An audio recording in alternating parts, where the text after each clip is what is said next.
Unit 1, Lesson 7, 3rd grade math for Thursday, August 29th, last core lesson in the week. This will come directly after your paper-based quiz for the day. Paper-based quiz will only take 25 minutes and then you need to get this whole lesson in. It's a 50-minute lesson, and so if you have 50 minutes and 25 minutes, you're actually just skirting the edge of all your time. So make sure you're careful with timing for this day. Today is about partial units, same standards, building on our idea of area being the total amount of flat space or flat area in a given object or an object takes up. And so with that, we can measure the area of shapes using grid paper by counting the number of total square units within the boundaries of a shape and accounting for partial units.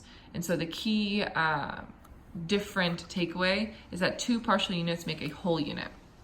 And what you'll need to do is potentially take the triangular shapes from the day before and say, look, I can combine 2 triangles to create a square. 2 partial units create 1 square unit. That is their big takeaway. What key points? I can determine the area of irregular shapes, and I can combine partial units to make full units. Your CFS down here, and this is if there are partial units, I can combine them to create a full unit. What we need to understand is 2 partial units equal a full unit, and that's like the actual mathematical takeaway.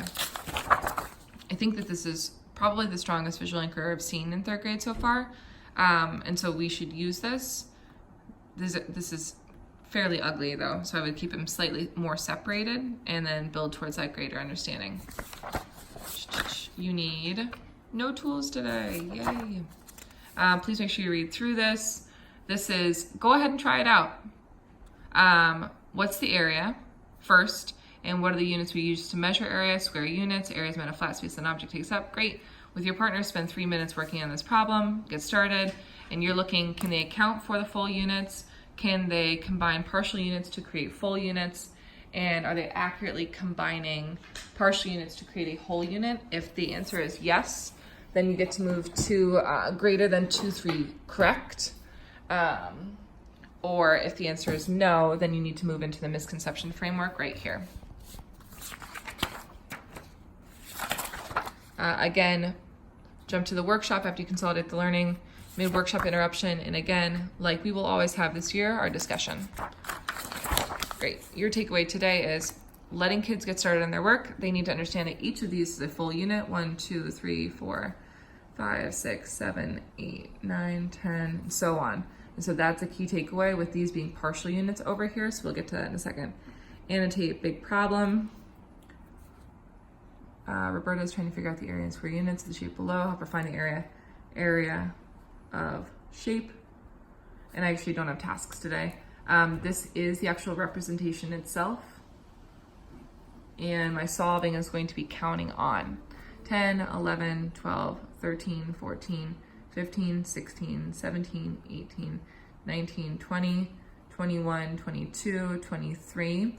And then this is, I'm gonna put partial 1 and partial 2. And the reason I'm doing that is because I want them to understand that 2 partial units equal a whole unit. I'm going to loop like this. And just like they did on the unit right here, I'm gonna write 24 and cross these out because I've accounted for them.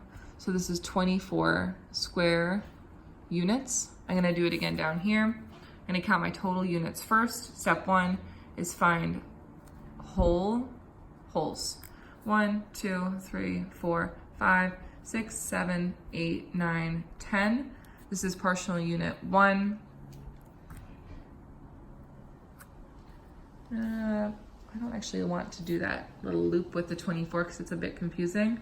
I could do 11 right here and then 12 right here, and then that counts for both with X's on the inside. Combine partials and 3 count all.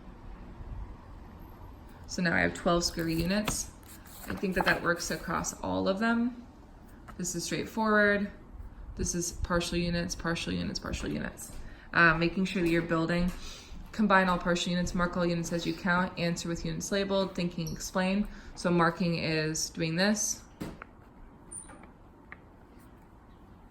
And then doing this loop with little X's on the inside so you know you've accounted for them. 10.